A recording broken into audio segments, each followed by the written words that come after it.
interact with all of you. Yeah. So it's actually a great movement, because this is the in thing right now in the country, and we are all trying to learn more and more, because internationally the scenario is that latest developments are happening every week, or every time.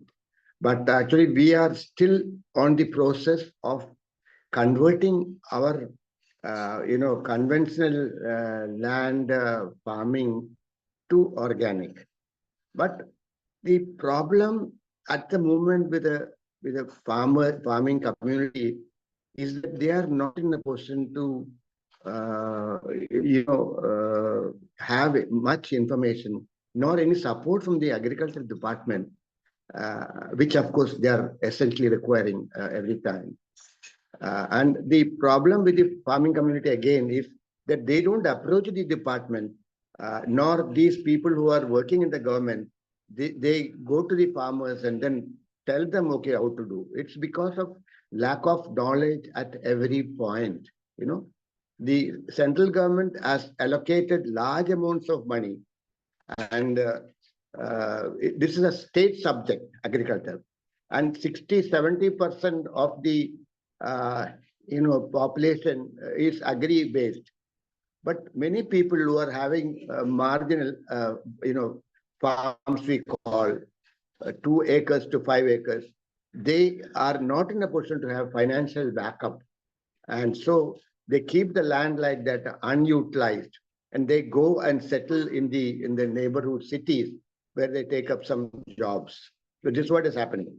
So now what the central government has done is that they have made cluster farms and also farmer producer companies. Almost 10,000 are there in the country, where minimum 500 to 1,000 to plus numbers are joining at the rate of 1,000 rupees per member, who are also members of the FPO. And FPO, the director board of 10 people are supporting and helping every bit of the way the farming community. So actually, the main difficulty is that lack of awareness. How do we cultivate the awareness? Because but first of all, there should be an inclination of acquiring knowledge. But see, what has happened is the most of the community, they are going in traditional mode of cultivation, and they don't want to do organic cultivation methodology because they are not aware. And so what happens, they are still continuing with the conventional cultivation methodology. So now let me discuss with you the different aspects of organic farming, because most important is what is the difference between organic farming and conventional farming. Organic farming uses natural methods to grow crops, protect soil and control pests by using plant sort of items where, like from animal base, like farmyard manure, chicken litter and fish waste, etc. Okay, and now for example, whereas the and then of course biological bio fertilizers and biopesticides also. When we say bio, basically they are being made from live microbiological organisms, and that is very effective and it's very organic. So I mean, there is no problem of any regarding the residues or anything. So that is organic and bio control. Secondly, now conventional farming is using synthetic fertilizers and synthetic chemical based pesticides, which are ruining the crops, number one. Number two, it's poisonous. And actually, the food that we eat out of conventional farming is absolutely injurious to the human body. And what happens is, then, the soil is completely spoiled. So the main problem is these chemicals kill the microorganisms in the soil. Okay. And then what happens? Then, of course, again, you have to reuse same chemicals and pesticides to see that sufficient quantity of, crops, the harvest is there at the yield of the harvest time.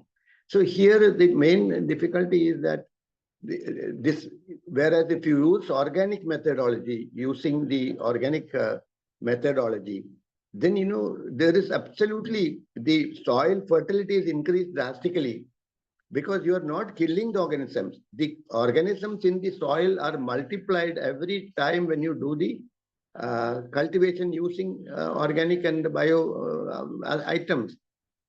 And then what happens? See, every crop when you do at harvest, 60% of the nutrients are utilized. Only 40% is remaining in the soil. So it has to be replenished. And here, what we do is, in the case of organic cultivation methodology, the soil is intact. Nothing affects, because the soil fertility is there, right there. And also the organisms are not killed.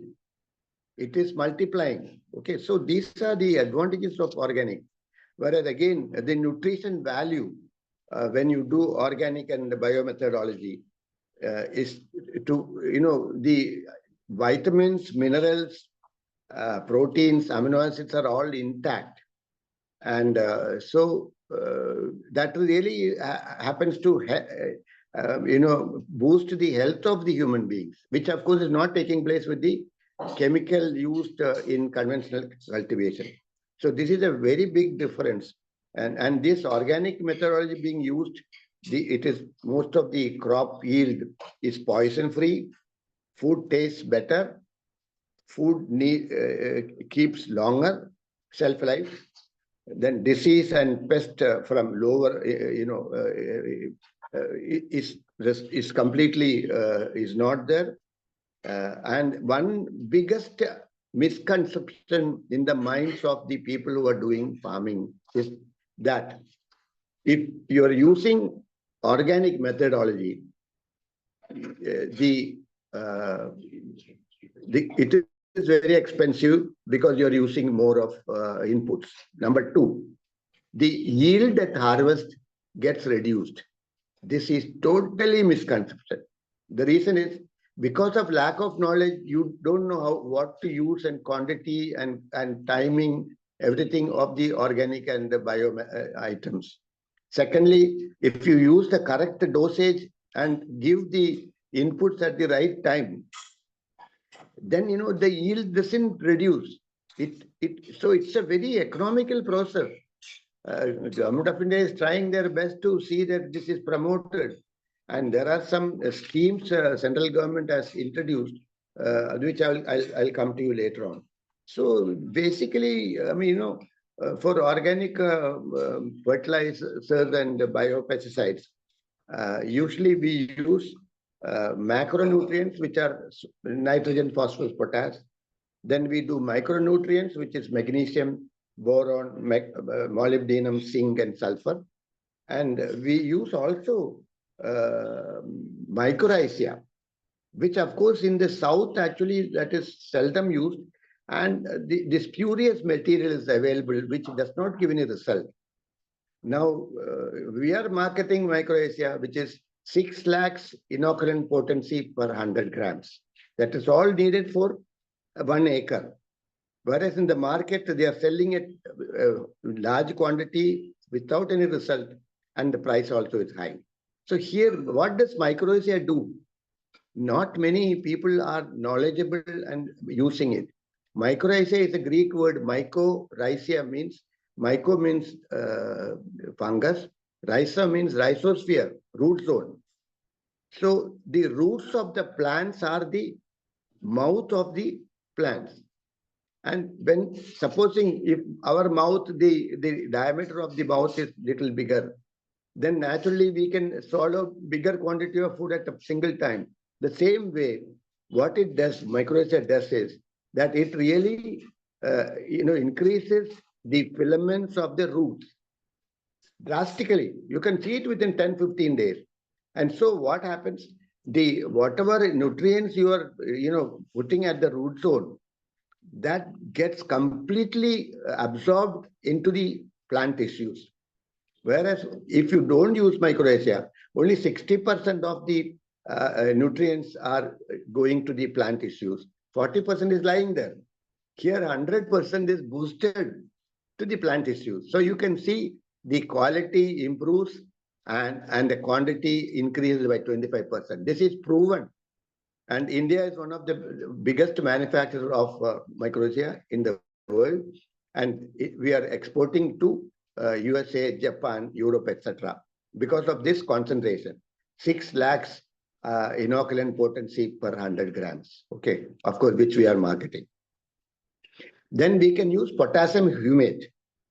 Potassium humate actually is 100% natural and organic.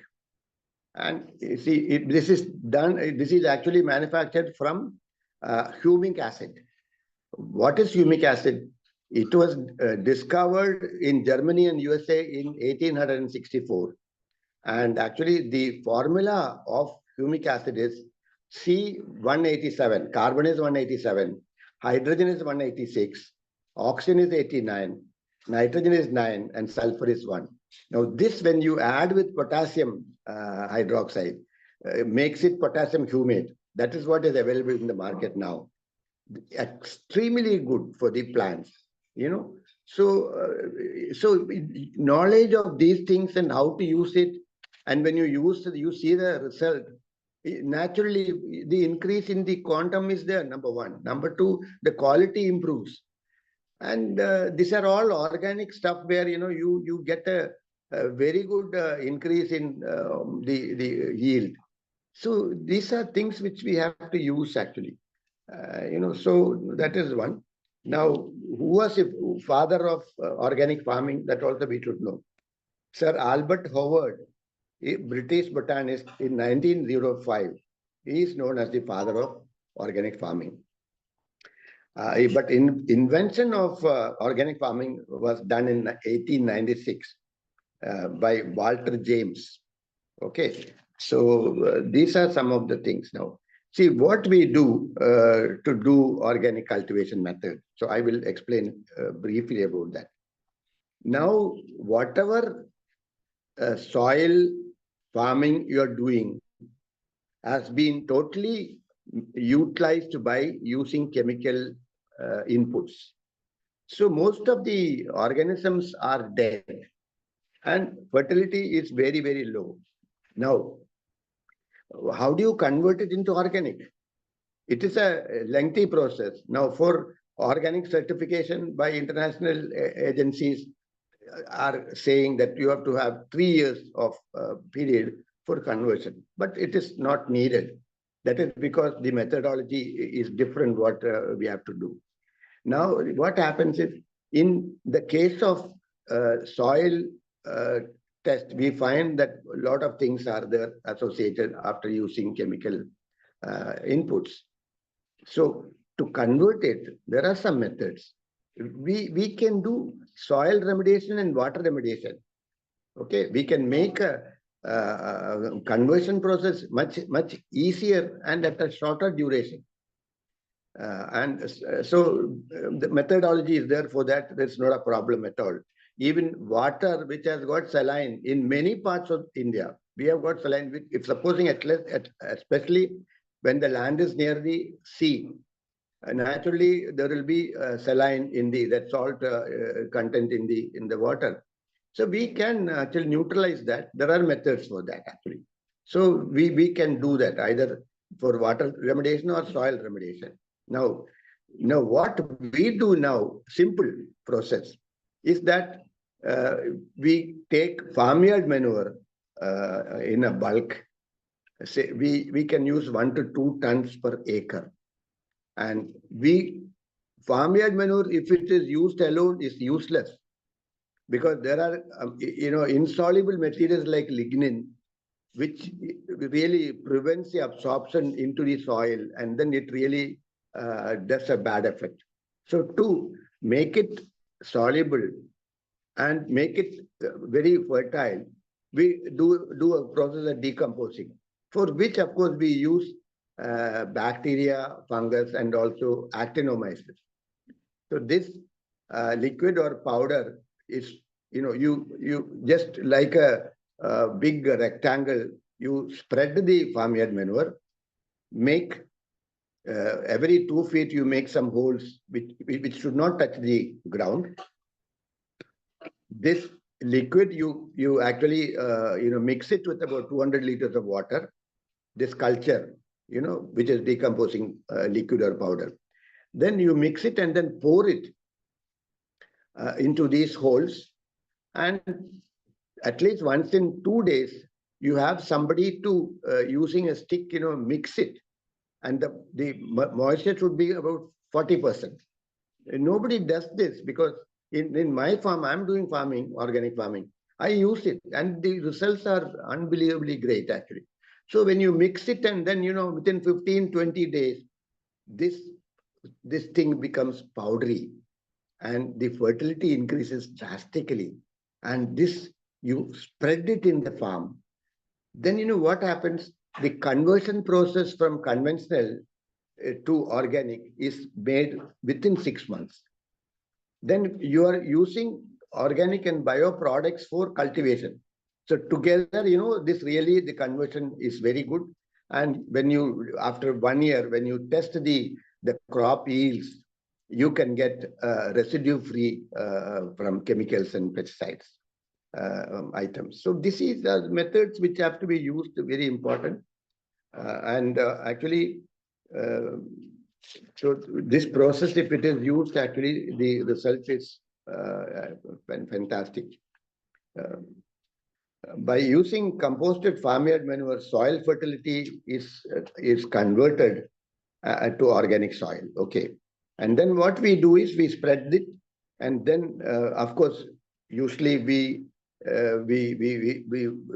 put drip system for irrigation or fertigation.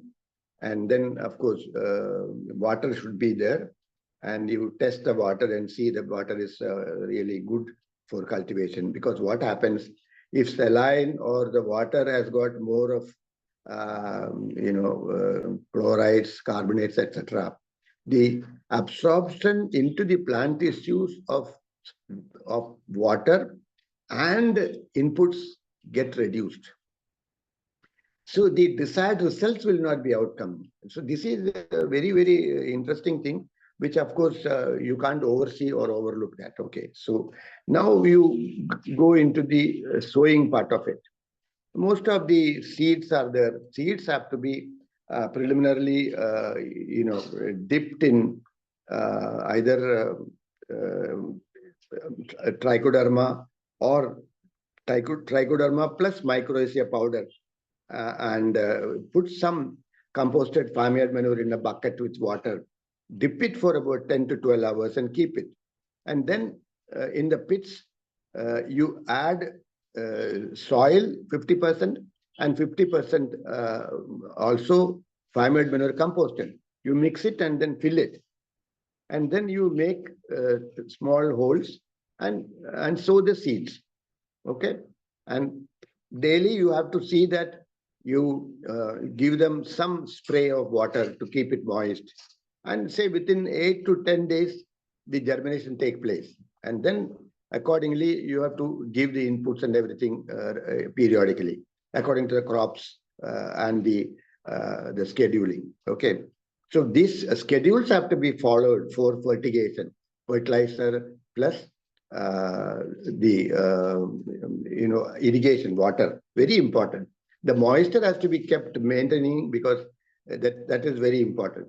Now, and then one more thing is that, when you do the inputs, you have to see that the chemicals or anything from the neighborhood farms are not encroaching in this area, because even some excess water is coming from there. That is all with chemicals that will spoil the quality of the produce. Okay, and of course, so this is there. And next one is, see, now you finish, say most of the crops are 3 months, 4 months, like that, and then harvest comes. So then when you do the harvest, most important is to see that the harvested products are kept hygienically and preserved well, because any time a bacteria or a fungus can creep in and spoil the quality. That is also very important. Then that's known as post-harvest management. That, of course, to take care.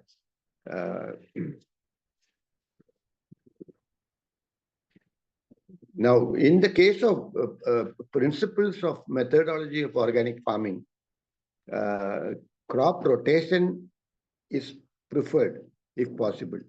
That is, means you change the crops once in twice or something, so that if the same crop is there, you may not get the results desired. Then green manures, very important. Then, of course, compost, biological pest control, and organic fertilizers. These are things which, of course, you have to use. See, methods are usually you have to do soil preparation and land preparation before you do the sowing. Then seed sowing, irrigation, fertilization, pest and disease. Now, apart from the organic sort of fertilizers being given, every 20-25 days, you have to do a preventive pesticide spray. This is very important. We are not waiting for the pest to come and attack the crops. So it's very good that you do a preventive spray. Like for us, preventive health maintenance, we take care of our body. Same way, plants are also living organisms. So a preventive spray is very much essentially required to see that no disease takes a edge over the thing per plant. Why? Because then if you take care of this, the disease will not affect. And secondly, what happens is at the end of the harvest, when you have the crop quantity and the quality will be intact. This is very important. This is actually a proprietary sort of a arrangement, Yeah. So then, of course, we have, now we have to, supposing now you are wanting to do organic certification by some independent international agencies, especially for exports, they are very particular that it has to be organically certified. So we have in India NPOP, National, Program for Organic Production. It's to promote organic farming. It's 1 year and then you can get it, because using methodology, then inspection and things like that, you will get the certificate for NPOP. Now, if we have to export to USA and other countries, it is known as NOP. It is National Organic Program under US FDA, United States Department of Agriculture. So that, of course, also is little cumbersome, lot of documentation, inspection, and periodical checking. Everything will be there. So if you follow the norms, you can definitely get it. Then we have, for Europe, it's a different thing. It is known as EU, 2018-848. That's the number for European organic regulation. And so this is the methodology to be used for organic certification of any crop. Now, when we do the exports, and USDA has given some norms in the world level. One is, if you want to label in your product as 100% organic, it has to be 100% organic. You cannot do anything else. Now, supposing you have add some excipients or additions or something, then 95% is organic and balance 5% is non-organic. Okay. And now, supposing if the organic is lesser, then 70% is allowed organic, balance 30% is non-organic. But this is known as, when you put the label, you have to put it as made with organic.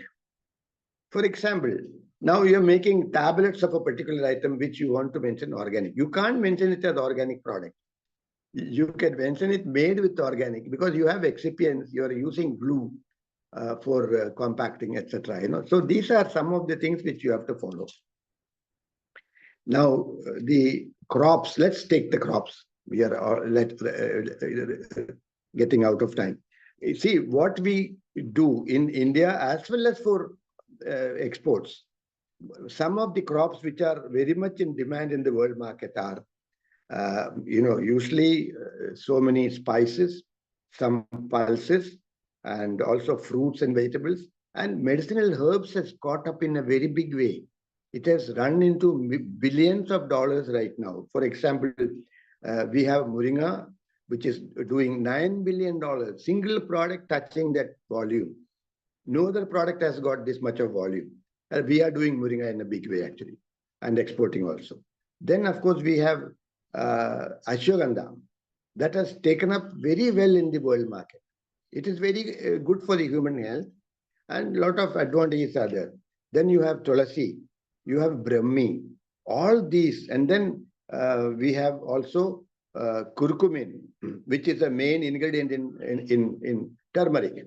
We are the first in the world to do curcumin water soluble, which is 300% or 300 milligrams, whereas maximum is about 100 grams per 1 gram in the world market. We are doing 300 milligrams actually. So these are some of the medicinal herbs. And then we are way below China because Chinese pharmacopoeia has got multiple items, and then they are doing large percentage in the world market share. Whereas here we are trying to reach that, but the government of India has given a lot of concessions, like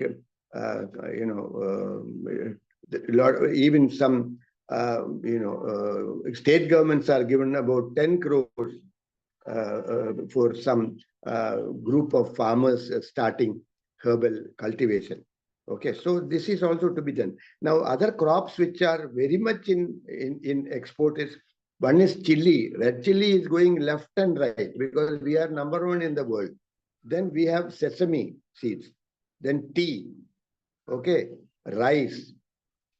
Then, of course, we have cumin seeds, fenugreek, black pepper, turmeric, cardamom, etc. And also honey is a very good item. That is organic. That is organic. So then we have fruits. Mango is #1. Pomegranates, apples, oranges, papaya, amla, and grapes. Now, in the case of pomegranates, India is the only country where pomegranates are cultivated and harvested 12 months in a year. All other countries having winter, maximum 3 months, 4 months. So round the year, we can export pomegranate. But the quality upkeep is very important because in the case of pomegranates, a lot of fungus effects. So if you take preventive cares, you can do well. And then the size, actually, what we have, most of the farms are doing is absolutely bad. It is 200 grams, etc. But for exports, it has to be 350 to 450 grams each. Size is big. So for that, what you have to do, you have to give inputs in such a way that, it really increases. The required inputs are very essential for any product, especially for citrus and for amla and or lemon. Potash is very essential. If you give potash, the growth will be very good. The size will be bigger. And see, but this is not given importance actually. So you are giving some items and then you say, okay, result is not there. You can't accuse anybody. It is because of your lack of knowledge. Try to acquire. All the people have now in front computers. You people are blessed actually. In our olden days, we didn't have any computers, but still we were doing very good because we had the inclination to acquire more knowledge. Day to day, there are differences and developments in every field of activity, especially agriculture. Unbelievable, actually. Okay, mechanization, automation, everything is happening. But India, we are very slow in that. Government of India is trying their best to see that everything is coming out very good. Okay, so now in this case, most important in commercial cultivation, it's very important. I'm going to wind up. Most important is the crop selection.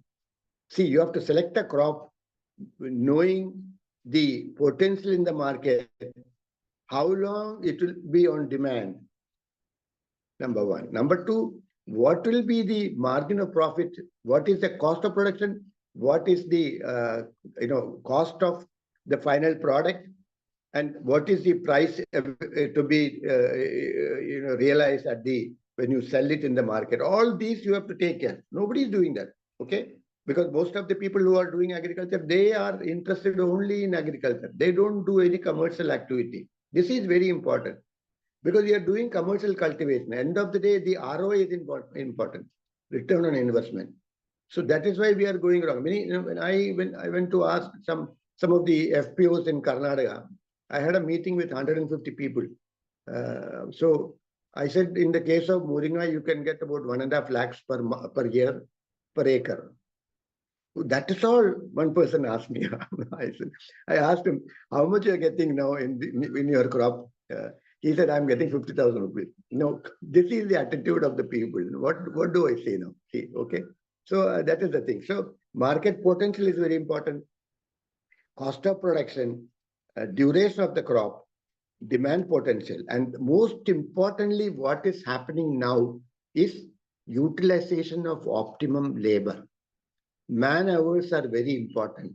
You cannot misuse it by having more number of people and less number of hours used, because then you lose out in that. This is very important. Many people I know, they are losing money because they're saying, sir, my profit is very less. Why? Did you analyze it? No, because they don't have enough know-how on that. So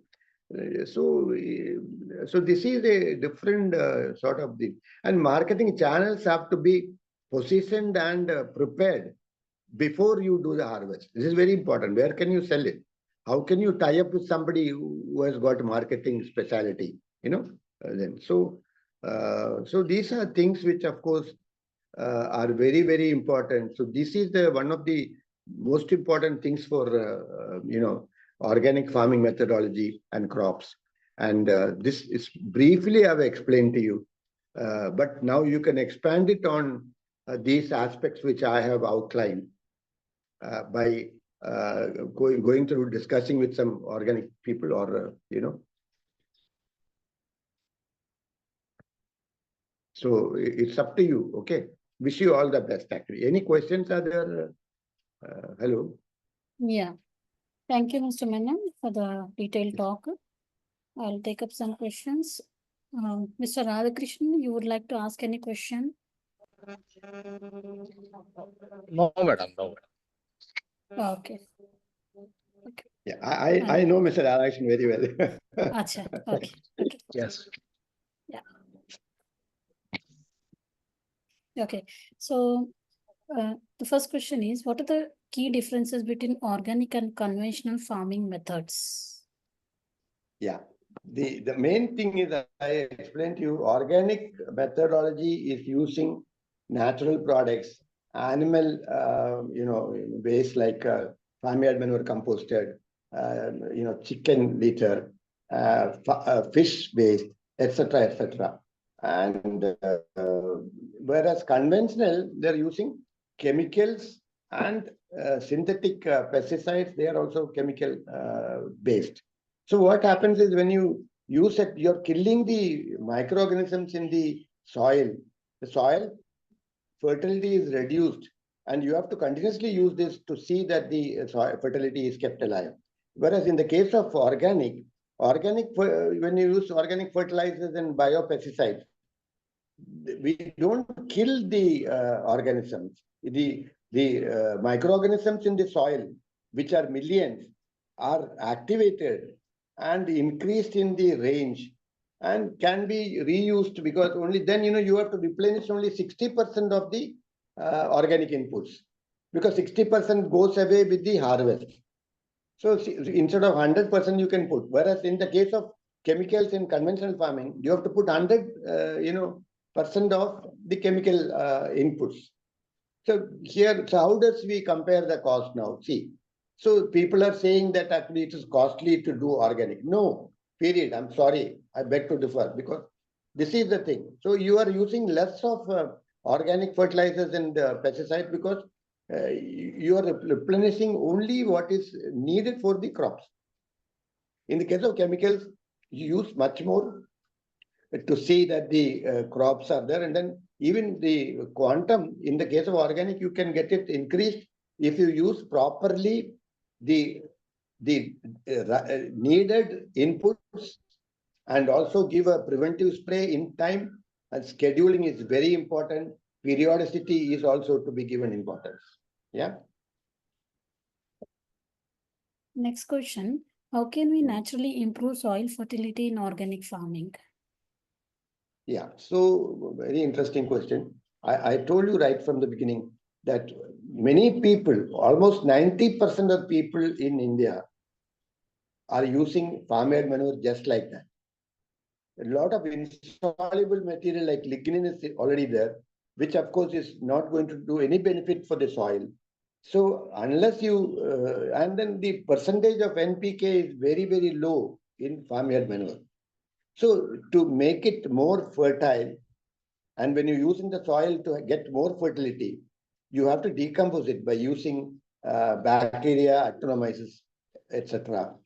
You just process it in 15 to 20 days, and then it becomes powdery. You spread it in the farm. So the increase in the fertility is unbelievably great. So this is where then there are other methods also in case some soil is not good at all. I told you, soil remediation. In that we have some special formulas, which of course we spread it in the soil. It will reclaim the fertility and also improve the soil fertility, and also the soil makeup, we would say. So these are all very important. Now, the soils in different areas are different. So, first of all, if any rocky underlying is there, then we cannot grow, some crops where the roots will go deep down. So we have to choose the crops according to the soil also, according to the farm setup. So these are some things which, of course, we have to give importance. And then regularly you use organic and bio items, inputs. Definitely the soil fertility will increase. There's no doubt about it. It has been proven. Yeah. Because today, Australia actually is number one in the world, which is 100% organic. 35 million organic certified hectares are being used, which is 50% of the world's. 35 million, organic hectares means into 2.5 acres, So this is something very great. Then, of course, USA and Europe is also doing, Netherlands is doing good. Israel is doing good. So it is because of their utilization of the soil in such a way, and also giving importance to the organic inputs. Okay. Next question is, what are the most profitable organic crops to grow in small scale farming? Interesting things. Now, I am specialized in doing moringa, especially leaves, because there is a huge demand in the world market now. Today, the demand is $9 billion or 50,000 crore per year world level, and 70% is going from India. We have an acute shortage of leaves, but if somebody wants to do 20 acres, learn the process. You have a consultant. I mean, I'm doing that in a big way. Have a consultant to look after the farms, and then buyback is very important. We do buyback. So the most profitable, because easily 1.5 to 2 lakhs rupees you can make per year per acre. I don't think any other crop can, because the ordinary crops you're asking, And then here what happens is first harvest is 90 days, then consecutive harvests are every 50 days. So 6 harvests in a year. So every 45 days, 50 days, the farmer gets money in his pocket. It's only one-time expenses to start the farming of moringa leaves. So when you spend money for first 6 to 8 months, then you don't have to take any money from your pocket. The harvest will take care of your expenses in the farm, and balance will be your profit. So this is this is the best crop in the world today in India, and we are well known for moringa in the world level. See, a lot of exports are going. I am also exporting, and so this is one crop which is very good. Otherwise, you can do items like lemon, amla. These are crops. Only thing it takes 2 years to start giving you yield. Then for 30 years, 35 years, the harvest and the yield comes to you. So per acre, you can make 2 to 2.5 lakhs. Okay. Provided you get 10 acres enough for a family where, you will be sufficient in your income and very happy also. Then, of course, today, the most important crop you can do is coconuts, coconut and tender coconut. So the kilo is 50, 60 rupees per kilo for coconuts. And one tender coconut you're selling at 50 rupees. There's a big shortage. Why? Because coconut palms are known to be lazy man's crop. It's another word for them. Secondly, why? Because even proper irrigation with water is not given. The required inputs are not given. And every 2 months he goes and looks at the tree top. Oh my God, no coconut. Why? God will put the coconut on the road. I mean, this is unbelievable. That is one thing which, of course, you have to concentrate. You give 4 times a formula that I have of fertilizers in the pit. And every 4 coconut palms, you have a centralized pit where 24 hours, 365 days you have water. And you can see that you can get minimum 200 nuts per year per acre. No, per palm, sorry. Okay. Which is amazing. Because today, Philippines and Indonesia are leading with 300 nuts per palm per year. Because unfortunately or fortunately for us, we don't have rains. They have, every day they have 2 rain showers. So that takes care of then you give some items as a fertilizer and they are getting. And 300 nuts is unbelievable. Here in India, we are getting 60, 70 now per year per palm, which is very, very low. So these are some of the crops you can do very well, where the 2.5, 3 years you start getting the yield. And then for 35, 40 years, it continues. These are some things. Otherwise, because all other crops, 3 to 4 months, you have to, when you do the sowing, after 3, 4 months, you do the harvest.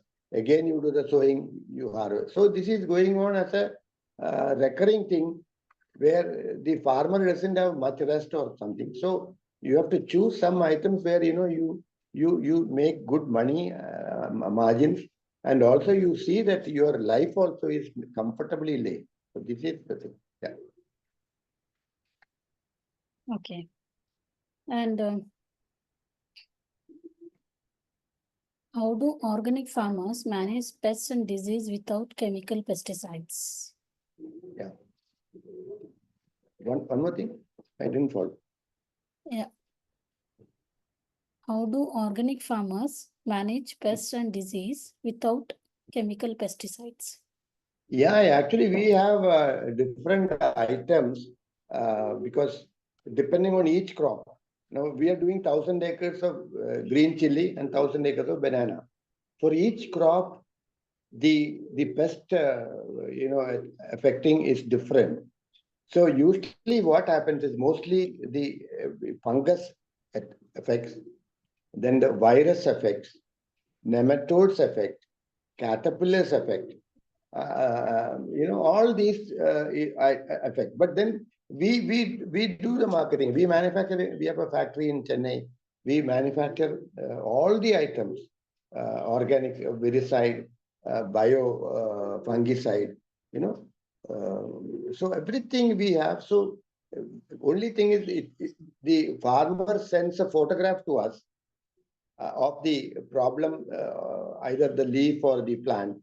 Then looking at the thing, and then we, like a doctor examining a patient in a medical textbook, they say 2 pages are allocated for case history. So the doctor talks with the patient for at least half an hour, which is not taking place now, to know exactly what is his problems. Then only then he does the examination and then other tests and everything. Here, so the photograph is sent, then he tells us actually this is what is happening. The leaf, has become yellow and this and that. So depending on that, we prescribe. We tell them, okay, use this 1 or 2 hour inputs, and within 5 days, 7 days, it is completely done away with. So this is what we do actually. It's very important because the farmer also should know a little bit, and then he takes timely action. If supposing in the case of virus attacking the plants, the virus, if the air, it spreads, the entire farm will be affected. So here it's time sensitive. The moment you find some problem, you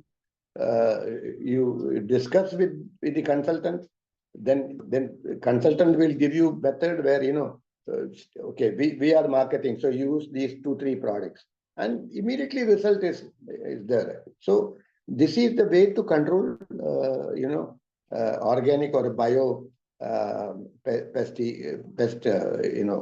Then, but I told you that we have to be using preventive pesticide spray. Every 25 days, if you give a preventive spray, nothing will affect. Your plants will be intact. Only when you don't give that periodically, then you see that pest is attacking, and then that will be too late for you. Already it must have affected some plants. So, planning is very important. The way planning is defined is, planning is defined as the simple thinking process which precedes purposeful action. Planning, that is what we are lacking in India actually. So, if you plan things, you will see to it that the results follow. This is, you only want, oh my God, I'm not making money. How will you make money? You have to have knowledge. You have to plan things ahead. You have to schedule everything in advance. And then at the end of the day, you will be very happy because desired results come, accrue. And also you get good money. And also you are happy that whatever you're doing in agriculture, organic agriculture, the results are accruing. And secondly, you make a product which is accepted in the market with 2 hands, because they are looking at good products actually. But if we can't give, then naturally you don't get good price, and they also look at you in some other way. So these are things which, of course, we have to give importance. Okay. And what are the best organic fertilizers for improving crop yield? Yeah, you see, we are into, I told you, we do chitosan oligosaccharide, which not many companies are into. This is a research product of our group. We have one Dr. Karthik, who is a PhD in biotechnology from IIT Chennai. So we are together doing these products. And chitosan oligosaccharide is organic in nature. It is produced from the cells of crustaceans, marine animals, marine beings, like shrimps, crabs, etc. The cell is taken and processed further.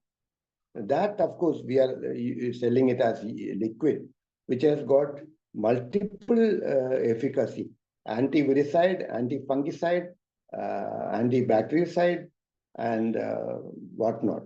And then it actually acts as a very good fertilizer also for the different plants. For all plants, we can use it. Very effective. Then we have, I told you, bio, nitrogen, phosphorus, potash. Okay. We are doing it in liquid form. Okay. Then we have, of course, potassium humate, which again, we are doing it in liquid form because potassium humate crystals or granules, it is very difficult to dissolve in water. And if supposing if it is not dissolved correctly, it can clog the drip system. So this is, many people are not aware of this. So they just put water, mix it, and then give the drip. But you have to see that it is cupped. So what we do is we are making solution and we are selling in bottles for solution. That's very, very good because it boosts the inputs into the plant tissues, the water, and the soil pH is regulated, and only needed quantity of water is being supplied to the plant tissue. So that is very, very good. Then, of course, we have mycorrhizae. I told you mycorrhizae. Mycorrhizae means, fungus in root zone. So this really increases the filaments of the roots and increases the complete boosting of the inputs into the plant tissues. And especially phosphorus, supposing if it is lying, not being sent to the plant tissue. This really does a very good job, mycorrhizae, in dissolving the phosphorus and then sending it to the plant tissues. So again, the quality is improved, the quantity is increased by 25-30%. So these are some of the items where we have anti-viral, anti-fungus, and anti-nematode, etc., all in bioform because they are all manufactured by biological methods, which is we produce organic biological solution for plant health and crop product protection management, leading to higher productivity. It's a very special process where we give maximum importance for the manufacturing because they are all bacterial, fungal, or algae cultures. These cultures are put into the incubators, and then it's a very, very developed science. And India is doing pretty good in that. There's a huge market in the world level because today we have not reached anywhere in organic cultivation acreage because India food market size now is only $1.7 billion, which is equal to 13,000 crores. We have up to, in 2032, we are expecting it to reach 80,000 crore. So the central government is doing a very good job, provided the state government utilizes all the methods and the finance also. A lot of money is being poured into the state governments and agriculture departments. If it is utilized properly, if it is inculcating a lot of education of developing or new methods of agriculture, organic agriculture to the farming community, definitely we'll reach much better volumes in future. Okay. And how long does it take to convert conventional farmland to organic certification? See, according to international agencies, they are saying 3 years, but it's not needed. We can get it done within 6 months, provided the people follow systems in such a way that the exact required inputs are used. We can definitely change it to 6 months, no doubt about it. Because it's all not going into the soils, into mostly superficial. And then when we apply these, organic and bio items, naturally the soil is being converted at every point in different stages. Maximum, if you think it can go up to 1 year, but 6 months itself is converted. But maybe some areas it's not there, but 1 year it will completely change. 100%, no doubt about it. Yeah. Okay. And what are some effective crop rotation techniques in organic farming? Which one? what are some what are some effective crop rotation techniques in organic The farming? crop rotation, for example, if you are putting turmeric in one season, you can use it again for the next time.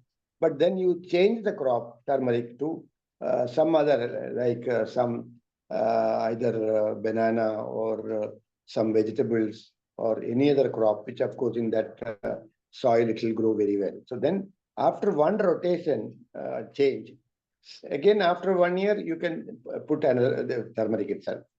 Because then you will get better quality and yield will be better actually. That is why we are using this. And then organic methodology being used, the outcome will be very good. So that is the beauty actually. Yeah. Okay. And what are how can we control weeds naturally in organic farming? Control Weeds. B, sir. No, WEEDS, weeds. Weeds, sir. Acha, Yeah. now, in the case of organic farming, you cannot use herbicides or weedicides, which are all chemical.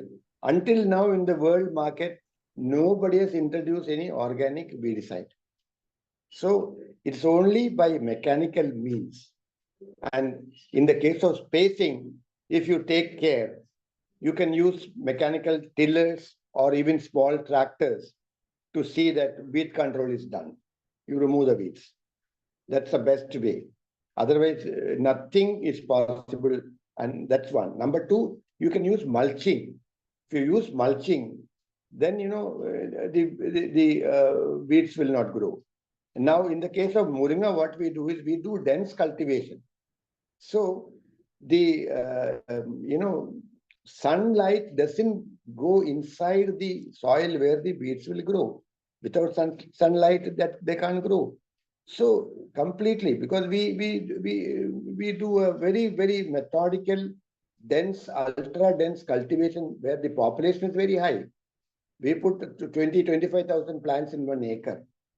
So neck to neck planting is done. So the sunlight doesn't penetrate into the soil where the weeds can grow. So weeds do not come there.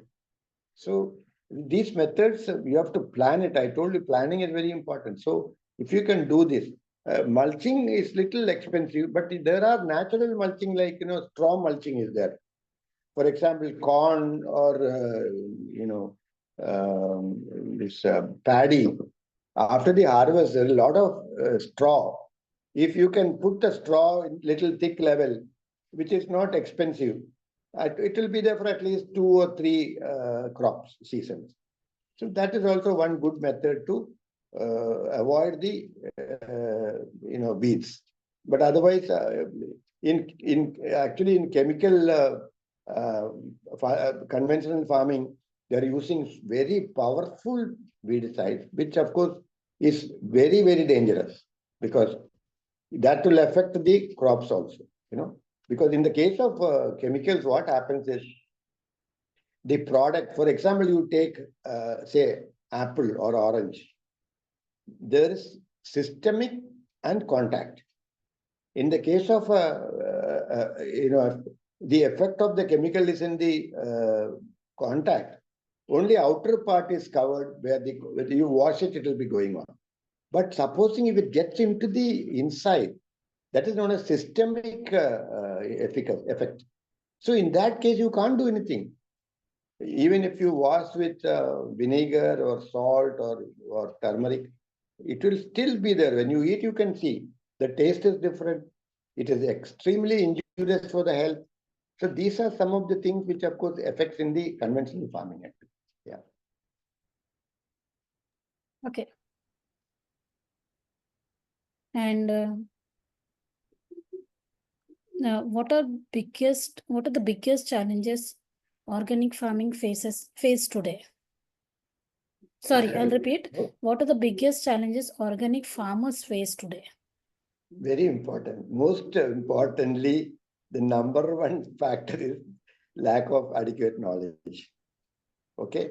And supposing if some pest problem is there, they're not doing any preventive maintenance or the agricultural consultant is not giving them adequate support. These people, they go to the local shop where they are selling only chemical items. They recommend something and they put it, and that's what it's going. So even if some people who are doing organic, if they are not having enough stocks in the inventory, then they don't have an item. The pest is actually affecting the crops. They go to the local shop and they take chemicals, because these people who are selling the items, they are not aware of the organic methodology nor organic items. Because it's not fast moving, they don't keep stocks also. So these are some of the hiccups in the organic farmers, poor guys. Then they have a misconception that if you use organic, the yield will be less and it's more expensive. It is basically because of lack of knowledge and improper use of the inputs. So that is a main problem, I think. Okay. So now we have the last question. Can organic farming be profitable on a commercial scale? Yes, 100% it is possible. At the moment, we are doing 1,000 acres of organic chili and 1,000 acres of organic banana.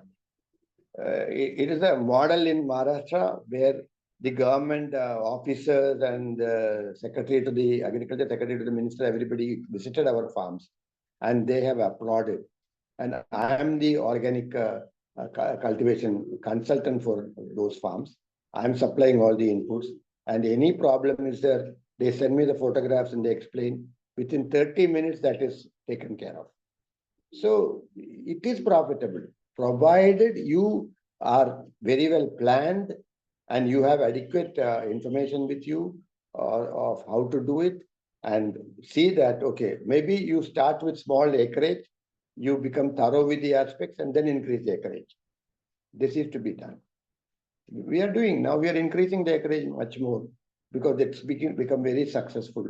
And many neighborhood companies, FPOs and things like they are coming to us actually, sir, please. And then we have tied up with buyback, like we have tied up with companies like ITC. It's, I mean, there's no problem. It is cash and carry, most of the companies which we are doing, because we are doing buyback. And red chili is a very, very interesting item. Too much exports from India, and a lot of extraction companies, solvent extraction companies in India are very specialized in that, where they take oleoresin, which is a very big export item.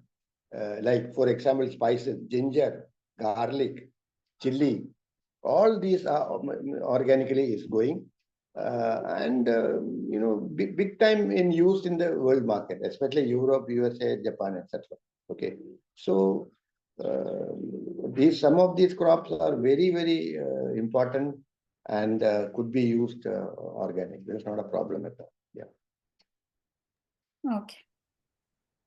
Okay, Mr. Menon, I don't see any more questions. So now we have come to end of question round. On behalf of agricultureinformation.com, we'd like to thank you for the detailed talk and answering all the questions in depth. I really thank all the people interacting with us, and also agricultureinformation.com, executives who have been very, very supportive and been in touch with me anytime. Thank you very much. I'm associated with agricultureinformation.com since years, and I adore their setup and also the way they are interacting with the people for something very interesting, good, and great. Congratulations for that. Thank you. Thank you. Thank you so much, Bye. Mr. Menon. So Bye. we'll be ending this meeting now. Mr. Radhakrishnan, anything you would like to add or? Nothing, madam, nothing. I will talk with Okay. Mr. Menon. Okay. Thank you. yeah, Thank you, okay. Radhakrishnan. Really appreciate it. Thank you. Thank you. Yeah. Bye. Bye. Thank you, sir. Thank you, sir. Thank you. Okay.